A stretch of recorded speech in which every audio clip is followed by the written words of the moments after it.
ഭഗവാനെ, മഹാദേവ,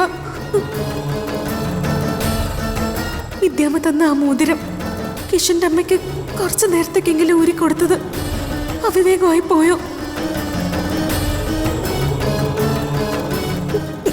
ഒരിക്കലും അത് നഷ്ടപ്പെടുത്തുകയോ കൈമാറ്റം ചെയ്യുകയോ ചെയ്യരുതെന്ന് വിദ്യാമ്മ എന്നോട് പ്രത്യേകം പറഞ്ഞിരുന്നു.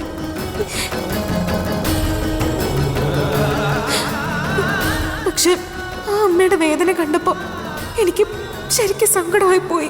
അതുകൊണ്ട് കുറച്ചു നേരത്തേക്ക് അവരെ മോതിരം ചോദിച്ചപ്പോ ഞാനത് ഊരിക്കൊടുത്തത്. അത് തെറ്റായി പോയെങ്കിൽ എനിക്ക് മാപ്പ് തരണേ. വിദ്യാമ്മയ്ക്ക് ഇതിന്റെ പേരിൽ എന്നോട് അനിഷ്ടമൊന്നും തോന്നല്ലേ ഭഗവാനെ. എന്റെ മൂകാംബിക ദേവി, ആ മോതിരം എത്രയും പെട്ടെന്ന് എന്റെ കയ്യിൽ തിരിച്ചെത്തിക്കണേ. ഓം നമഃ ശിവായ, ഓം നമഃ ശിവായ, ഓം നമഃ ശിവായ, ഓം നമഃ ശിവായ.